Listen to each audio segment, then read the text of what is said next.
Hola, bueno, buenas tardes. Bueno, yo también les quiero agradecer mucho a Virginia y Otilia la invitación.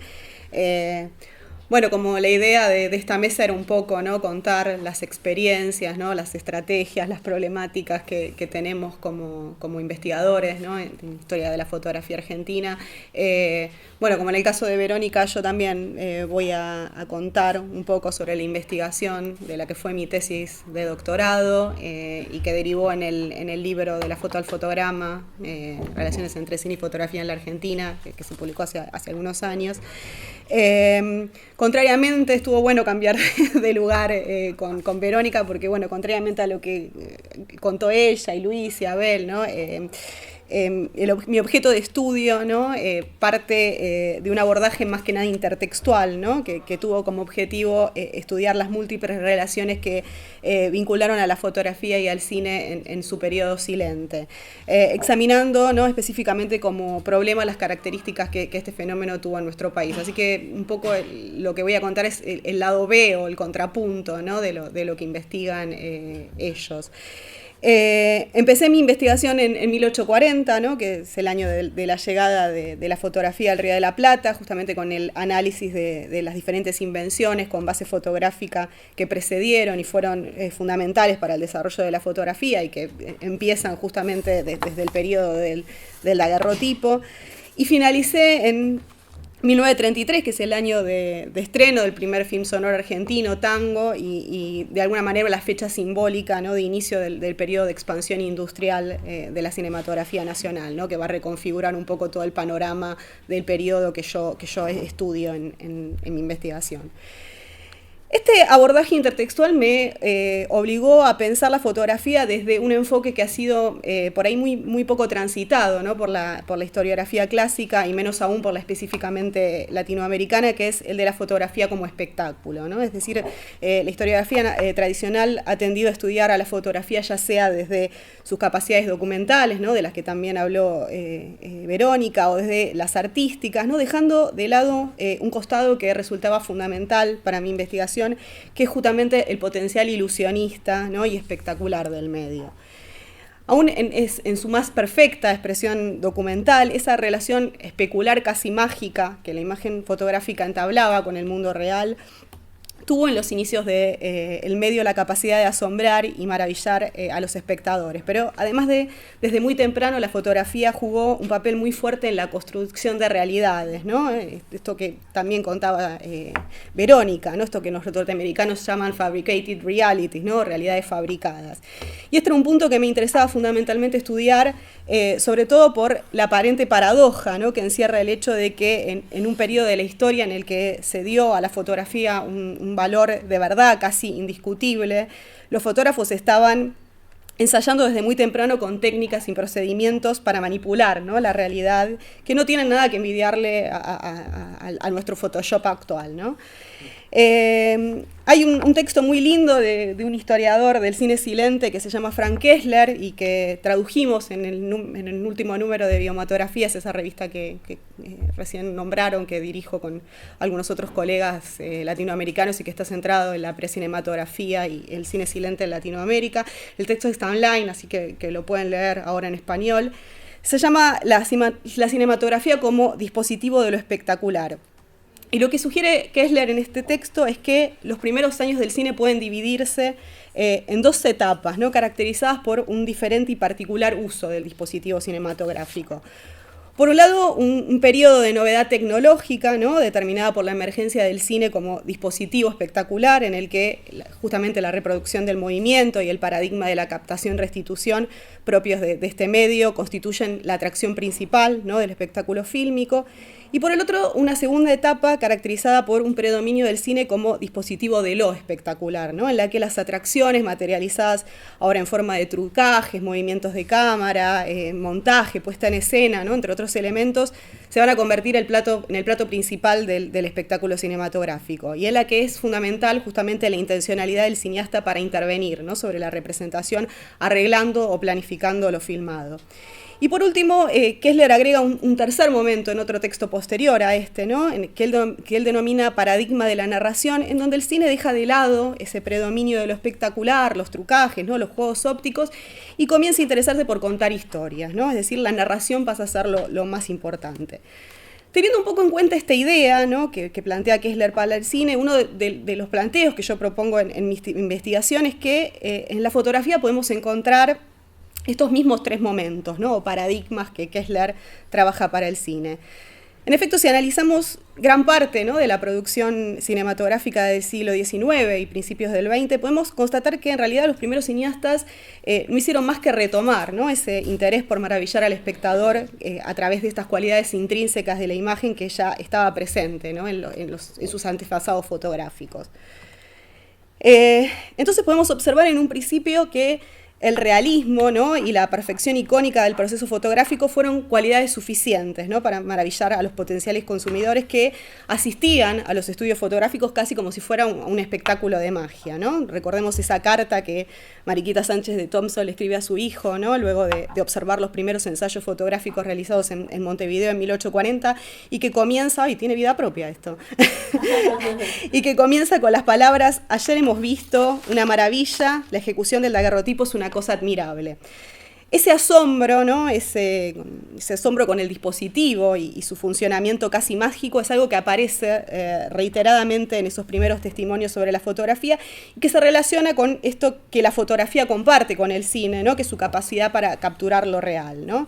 Esa historia que ya tiene cada vez más el estatuto de mito, ¿no? de mito fundacional del cine, de los espectadores huyendo de la sala, ¿no? al ver por primera vez la llegada del tren a la estación de los Lumière, ¿no? por temor a ser atropellados por esa locomotora, tiene justamente ese mismo espíritu, ¿no? de asombro y maravilla que percibimos en el testimonio de Mariquita y que se repitió a su vez en los testimonios de los primeros espectadores cinematográficos, ¿no? Esta es una crónica del diario La Poste, que se publicó luego de esa primera exhibición cinematográfica pública de los Lumière en el Café Indien de París, ¿no? el 28 de diciembre de 1895, y dice: una nueva invención que es ciertamente una de las cosas más curiosas de nuestra época, aunque sin duda muy fértil, se produjo ayer a la noche en el número 14 del Boulevard de Capuchín frente a un público de científicos, profesores y fotógrafos. Se trata de reproducir por medio de una proyección escenas vívidas y fotografiadas por series de tomas instantáneas. Cualquiera sea la escena así capturada y por más grande que sea el número de personajes así sorprendidos en las acciones de sus vidas, podemos volver a verlos en tamaño natural, con los colores, la perspectiva, los cielos lejanos, las casas, las calles, con toda la ilusión de la vida real. Ya podíamos registrar y reproducir la palabra, ahora podemos registrar y reproducir la vida. Podremos, por ejemplo, volver a ver las acciones de los seres queridos mucho tiempo después de haberlos perdido. La fotografía ha dejado de fijar lo inmóvil, ahora perpetúa la imagen en movimiento. Pasada esa etapa, ¿no? de asombro inicial, de encantamiento con el dispositivo, perdón. Los profesionales de la época se vieron pronto obligados a incorporar, ¿no? en las mismas imágenes una serie de elementos espectaculares para aumentar, ¿no? y renovar el interés de una clientela que se estaba volviendo no solo más creciente, sino cada vez más sofisticada, ¿no? Y en este segundo periodo, que temporalmente coincide, ¿no? con el declive del daguerrotipo y la popularización del soporte y papel y la imagen reproducible, ¿no? tiene lugar una nueva transformación determinada por la eclosión de la fotografía como dispositivo de lo espectacular, en la que lo mostrado en sí se vuelve la atracción principal.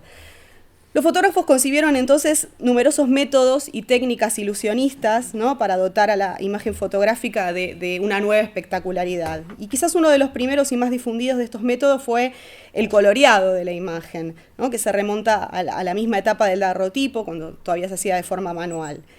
Con la aparición de la fotografía en papel y la popularización de formatos estandarizados, como el de la carte de visita, esta técnica se hizo aún más popular y alcanzó nuevos niveles, ¿no? de sofisticación, convirtiendo al color en un valor buscado y demandado por esa clientela ampliada. Pero el colorado a mano tuvo su verdadero periodo de auge con el advenimiento de los procesos fotográficos más relacionados con el espectáculo, fundamentalmente la linterna mágica y la estereoscopía, ¿no? Estas imágenes, que estuvieron estrechamente ligadas a la construcción de ficciones en serie, fueron un terreno fecundo para la experimentación con el color. Entre los ejemplos más bellos, ¿no? que hay de este tipo se destacan los tisús, ¿no? Manufacturados en Francia a partir de la segunda década del siglo XIX y rápidamente popularizados a nivel mundial gracias a la espectacularidad de sus efectos visuales. Estaban inspirados en el diorama de Daguerre, ¿no? Y entonces los tisús consistían básicamente en vistas estereoscópicas realizadas sobre papeles albuminados muy finos que al ser iluminados, ¿no?, por el dorso adquirían mágicamente pleno color. Y para incrementar aún más su espectacularidad, en ocasiones se realizaban pequeñas perforaciones en ciertos objetos de la imagen, como ventanas, estrellas, faroles, ¿no?, para crear exquisitos efectos luminosos. Dentro de estas técnicas espectaculares de coloreado deben incluirse también una serie de procedimientos de coloreado químico, como la copia al carbón, el cianotipo, la woodwardtipia, el platinotipo, la goma bicromatada, ¿no?, que hacia mediados del siglo XIX permitieron obtener un coloreado monocromático y uniforme de la imagen, ¿no?, que en muchos sentidos preanunció los virados cinematográficos en los primeros años del cine. No debemos olvidar tampoco, ya en el siglo XX, ¿no?, al autocromo Lumière, que fue verdaderamente la primera técnica viable de fotografía color. Paralelamente a estas técnicas de coloreado de la imagen, otros procedimientos que también desde muy temprano contribuyeron a dar espectacularidad a la imagen fotográfica fueron aquellos orientados a restituir esa tridimensionalidad perdida, ¿no?, en la fotografía. Los primeros ensayos en torno a este objetivo preceden por años a la invención de la fotografía y fueron una parte integral, bueno, de uno de los espectáculos ópticos más difundidos durante el siglo XVIII y XIX, pero el primero que logra verdadera popularidad es la estereoscopía, ¿no?, que cuenta con ejemplos ya en la etapa del daguerrotipo, pero que alcanza, ¿no?, su verdadero furor con la fotografía a papel cuando logra una difusión doméstica solo comparable a tal vez a la de la televisión hoy. La estereoscopía fue concebida por la sociedad de la época como una forma de visión perfecta, ¿no?, y las miles de vistas fotográficas de paisajes y tierras lejanas disponibles en el mercado se convirtieron al medio en una suerte de dispositivo virtual para explorar el mundo, ¿no?, en una época en la que el turismo todavía era una actividad costosa, elitista y en algunos casos también difícil y peligrosa, ¿no? En poco tiempo, sin embargo, estos géneros, ¿no?, más dedicados al turismo y a la exploración del mundo se diversificaron enormemente y hoy es fácil constatar que la mayoría de estos tópicos fueron luego retomados y popularizados por el cine, ofreciendo una evidencia bastante convincente de la relación de imitación, ¿no?, que existió por bastante tiempo entre los cineastas y la industria fotográfica comercial. Otra gran parte de los recursos espectaculares adoptados por la fotografía en este periodo se basaban en una serie de manipulaciones e intervenciones concretas sobre la imagen, ¿no? Este es el caso, por ejemplo, de la técnica del viñeteado, de la década de 1860 más o menos, que puede considerarse de alguna manera como una precursora ideológica del primer plano, ¿no? El uso de viñetas fue también un recurso sumamente explotado por el cine del periodo silente, por ejemplo, a través de los cierres y las aperturas en iris que algunos autores consideran, ¿no?, como en el caso de los viñeteados fotográficos, un antecedente del primer plano cinematográfico. Y como sugiere Tom Gunning, los primeros films no utilizaron, ¿no?, el primer plano como un recurso expresivo, como iba a ser el cine posterior, sino que lo adoptaron justamente por su potencial espectacular, ¿no?, y exhibicionista. En los primeros films esta técnica no funcionaba como un procedimiento dramático o de tensión narrativa, sino que era en sí misma una atracción, ¿no?, un truco para incitar la atención del espectador y provocar su placer visual. Las viñetas fotográficas y cinematográficas tuvieron además otra importante función narrativa en la producción visual de este periodo relacionada con la adopción de puntos de cámara subjetivos, ¿no? Es frecuente encontrar hacia fines del siglo XIX y principios del XX una gran variedad de imágenes fotográficas que simulan haber sido tomadas a través de binoculares, cerraduras, ¿no?, lupas, telescopios y otros dispositivos ópticos como estos que, usando viñetas con estas formas particulares, aíslan lo representado para mostrarlo a través de una suerte de toma subjetiva, ¿no? La utilización de estas viñetas sugiere la presencia de un ojo en perspectiva que mira desde una posición análoga a la del espectador, ¿no? Y esta fue también una técnica sumamente popular en el cine de los primeros tiempos, donde comenzó por tener una función predominantemente espectacular para luego convertirse en un legítimo recurso narrativo y dramático, ¿no? Entre las diversas técnicas y procedimientos que hacia la segunda mitad del siglo XIX buscaron dotar a la imagen de elementos espectaculares, tenemos también aquellos que comenzaron a experimentar con la reproducción del movimiento, ¿no?, incorporando a las imágenes una dimensión temporal. Entre ellos, uno de los más populares fue la exposición múltiple, que mediante la utilización de portaplacas especiales, ¿no?, y lentes de rotación parcial lograban exponer solo una parte del negativo, dando al sujeto el tiempo suficiente para cambiar de posición, ¿no?, antes de exponer las partes restantes, ¿no? El resultado era una imagen en la que el retratado aparecía fotografiado 2 o más veces en diferentes poses, con diferentes tipos de atuendo, realizando una serie de acciones casi como si se tratara de clones, ¿no?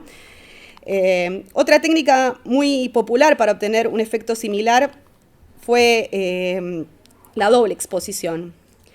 En este caso se fotografiaban 2 o más imágenes distintas sobre una misma placa, intentando evitar, ¿no?, la sobreexposición del negativo. Y el resultado era una fotografía en la que la segunda imagen y todas las posibles subsiguientes aparecían superpuestas, ¿no?, sobre la primera, con una textura semitransparente que le daba un aspecto fantasmal, ¿no? Y de hecho la técnica se convirtió en un negocio bastante redituable cuando una serie de fotógrafos comenzaron a explotar deliberadamente la similitud de estos efectos de superposición con la iconografía de espíritus, ¿no?, para crear, ¿no?, estas falsas representaciones de espectros, que fue un negocio monumental en el siglo XIX, sobre todo en Europa y en los Estados Unidos. Otro procedimiento muy popular para transmitir la sensación de movimiento fue la multifotografía, ¿no?, que provenía del campo de la magia y consistía en fotografiar al sujeto frente a 2 espejos colocados en un ángulo entre 45 y 75 grados para multiplicar su imagen por 5, ¿no? La idea era presentar una representación del sujeto que lograra captar todas las formas posibles de ver una figura en un intento por capturar en esa imagen la dimensión temporal, ¿no? La fotografía panorámica fue otra de las posibilidades, ¿no?, de representación del tiempo y del movimiento. Si la multifotografía que vimos recién permitía retratar a un sujeto desde un ángulo de 360 grados, este procedimiento permitió hacer lo mismo, ¿no?, con el paisaje. Eran heredadas ideológicas y a pequeña escala de los grandes panoramas pictóricos, ¿no?, que tuvieron su periodo de auge durante gran parte del siglo XIX. Y estas fotografías panorámicas contribuyeron a prefigurar de alguna manera los decoupage propios de los primeros films, ¿no?, invitando al espectador a ver la imagen como una representación sintética, aunque coherente, de un lugar y su gente, ¿no?, esencialmente construyendo la experiencia del espectador en términos precinematográficos. En suma, este tipo de imágenes preanunciaron de alguna manera una serie de exploraciones con el tiempo que algunos años después iban a ser retomadas por el cine. Y por último, hacia fines del siglo XIX y principios del XX, se da inicio a un tercer período que en muchos sentidos convive con el anterior, en el que la utilización del dispositivo se ve transformada, ¿no?, por una creciente tendencia hacia la construcción de relatos, ¿no? En esta etapa van a surgir, gracias a la popularización de formatos comerciales como la estereografía o la postal, ¿no?, un verdadero mercado alrededor de las series fotográficas, que va a permitir la introducción de un conjunto de procedimientos narrativos y estrategias de montaje que van a resultar sumamente productivos para las primeras experiencias cinematográficas. Y como adelanté al principio, este va a ser un fenómeno que va a repetirse de manera muy similar luego en el cine, donde vamos a ver desaparecer hacia mediados de la década del 10, ¿no?, ese cine de atracciones, ese cine de espectacular, de trucos y efectos visuales muy a lo Méliès, ¿no? Y vamos a ver surgir una serie de films en los que la integración narrativa, ¿no?, va a empezar a ser lo principal y que va a institucionalizarse con el surgimiento de la industria cinematográfica. En este periodo de narrativización de la fotografía van a ser fundamentales 2 factores principales, ¿no? En primer lugar, el surgimiento de una fotografía... ¿Qué pasó? Bueno, ahí está. De una fotografía teatralizada o ficcionalizada que va a popularizarse a través de estos formatos que mencioné, como la estereografía, las vistas ópticas, la postal, pero también por la emergencia de las primeras revistas ilustradas, ¿no?, en donde este tipo de imágenes van a ser sumamente comunes, ¿no? Estos relatos fotográficos ponen en evidencia entonces incuestionables lazos temáticos, estéticos y sobre todo narrativos, ¿no?, con los primeros films de ficción, y revelan la profunda influencia de esta herencia visual en los inicios del cine, ¿no? Como sostiene John Fell, en el cine emergió toda una tradición de la técnica narrativa que se había venido desarrollando, ¿no?, durante un centenar de años en muestras tan efímeras como las vistas estereoscópicas, los peep shows, ¿no?, las canciones ilustradas y las tarjetas postales. El otro elemento clave para esta narrativización de la fotografía fue la emergencia de la serie fotográfica. como método, ¿no?, para representar la temporalidad y el movimiento en los primeros años del medio, y su posterior popularización como procedimiento narrativo, ¿no?, la construcción de relatos. Ay, bueno, ahí está.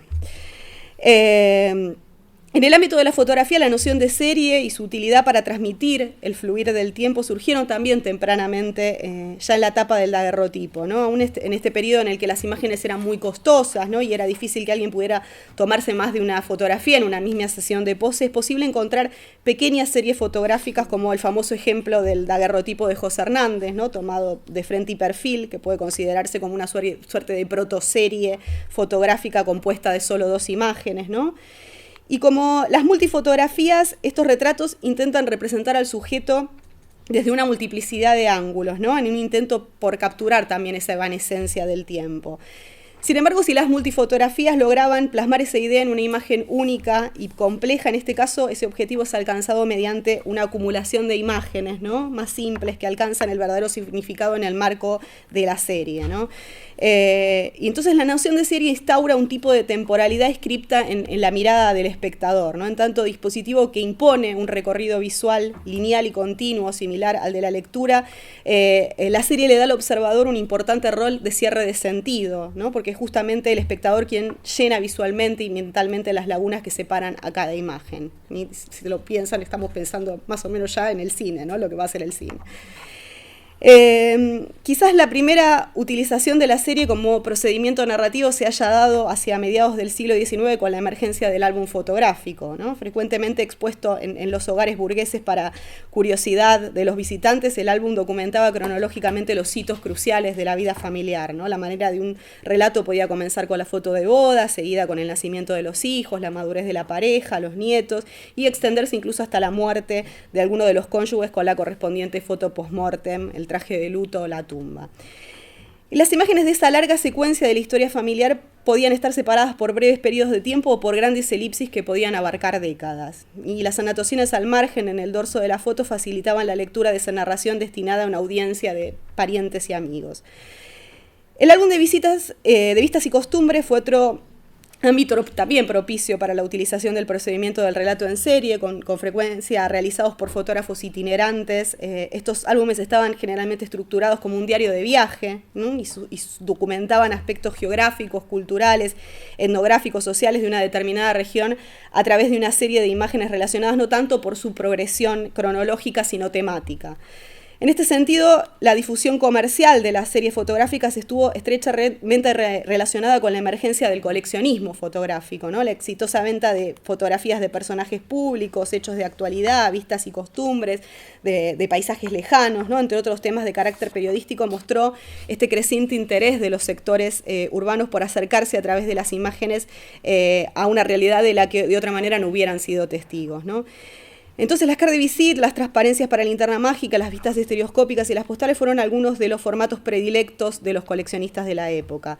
Estas series temáticas con ordenamientos más o menos aleatorios presentaban notorias correspondencias con el cine de actualidades de los primeros tiempos. Como las primeras vistas cinematográficas eran cortas, ¿no?, toda la proyección implicaba la exhibición de una sucesión de vistas no forzosamente relacionadas las unas con las otras y casi sin ninguna comunicación entre ellas, ¿no? Entonces, para los editores de actualidades responsables de la confección de los catálogos de vistas, la idea de serie era sobre todo una idea práctica, ¿no? Reagrupaban por categorías aquellas vistas relativamente dispares y las reunían bajo un tema, ¿no?, un género. Se trataba entonces de ayudar al exhibidor a orientarse en ese amontonamiento de films tan numerosos como cortos. Entonces la popularidad de las series fotográficas en sus diversos formatos comerciales y la sistematización de sus procedimientos de producción, distribución y venta fueron importantes antecedentes para la emergencia del cine, que en nuestro país nació además en el seno mismo, ¿no?, de este mercado fotográfico, de estas casas fotográficas. En los primeros años del siglo XX, los catálogos de vistas cinematográficas y los de vistas de proyección o de linterna mágica, por ejemplo, presentan muchas similitudes temáticas y organizativas que revelan la existencia de un circuito comercial regular y masivo para este tipo de productos visuales. Sin embargo, las fotografías que más puntos de contacto revelan con el cine de los primeros tiempos son precisamente las que combinan los dos elementos, ¿no?, que acabo de mencionar, es decir, las ficciones teatralizadas y la noción de serie, ¿no? Los primeros films explotaron los estilos visuales y los temas popularizados por estas series fotográficas, pero sobre todo aprendieron de ellas estrategias de narración y montaje que iban a ser fundamentales para la emergencia del cine de ficción. Bueno, la idea con este panorama rápido por estos diversos formatos y técnicas ilusionistas es entonces, no me quiero ir, trazar algunas coordenadas que a mí me permitieron pensar una historia de la fotografía como espectáculo, ¿no? Como vimos, esta historia de la fotografía como espectáculo que propongo tiene un recorrido similar al que autores como Tom Gunning o André Gaudreau han plantado para el cine. Si tengo un par de minutitos más para cerrar, voy a hablar un poco de los materiales en sí, ¿no? Es decir, de las fotografías y fuentes visuales que constituyeron y siguen constituyendo, ¿no?, mi corpus de estudio, porque aún hoy sigo trabajando con estos materiales desde otros aspectos, ¿no? Y un primer escollo con el que me encontré es que gran parte de estos materiales que yo elegí trabajar no constituyen el tipo de imagen fotográfica que comúnmente interesa o se conserva en los ámbitos institucionales, ¿no? Mientras que en Europa o los Estados Unidos hay museos extraordinarios dedicados a la precinematografía y por ende a este costado espectacular de la fotografía, en Argentina casi no hay instituciones especializadas en este tema, ¿no? Esto me obligó, por un lado, a diversificar mucho mis lugares de investigación, a trabajar bastante con colecciones privadas, ¿no? E incluso a volverme yo un poco también coleccionista, ¿no? Si ven mi libro, gran parte de las imágenes dicen colección de la autora, y es porque efectivamente, como le sucedió, como contaba Abel, ¿no?, le sucedió a mi papá en los 80, cuando estaba escribiendo su primer libro, yo también me tuve que poner a coleccionar para investigar, ¿no? En los 80... tuvo que ponerse a coleccionar porque los archivos no le daban importancia todavía a la fotografía, ¿no? No había un interés por la fotografía en los archivos, entonces era muy difícil encontrar estos materiales, ¿no? Y a mí, bueno, hoy ciertamente eso no es el caso, ¿no? Han cambiado muchísimo los archivos a nivel de conservación y demás en este país, pero me pasó un poco lo mismo porque aún siguen sin interesarse por este tipo alternativo, ¿no?, de materiales fotográficos. Entonces, en mi libro a mí me sirvió mucho investigar, por ejemplo, en remates, ¿no?, y sitios de venta online como Mercado Libre, eBay, ¿no?, donde suelen aparecer bastante estos tipos de materiales, también en foros y sitios donde los coleccionistas comparten sus imágenes como Pinterest, ¿no?, o Facebook. Y hace poco, a raíz de un trabajo que escribí sobre los inicios del cine pornográfico en la Argentina, me invitaron a una mesa de especialistas en pornografía, ¿no?, que estaba justamente centrada en la temática del archivo, ¿no? La mesa más o menos intentaba responder dónde investigan y cómo los que investigan sobre pornografía. Y me sentí muy identificada y a la vez muy estimulada por lo que contaron ellos, ¿no? Porque sin trabajar, ¿no?, con materiales tan problemáticos como los de ellos, ¿no?, que están censurados, ocultos, a mí me pasó un poco lo mismo, ¿no? Con estas fotografías que por ahí no son, ¿no?, las tradicionales, ¿no?, las que se conservan en los ámbitos más institucionales. Bueno, afortunadamente en los ámbitos académicos hay una creciente apertura hacia estas nuevas temáticas, ¿no?, que tal vez en un futuro provoque que este tipo de materiales comience a ser valorado también en los repositorios institucionales, bueno, como sucedió con la fotografía en los 80 y 90, ¿no? Bueno, dejo acá. Gracias.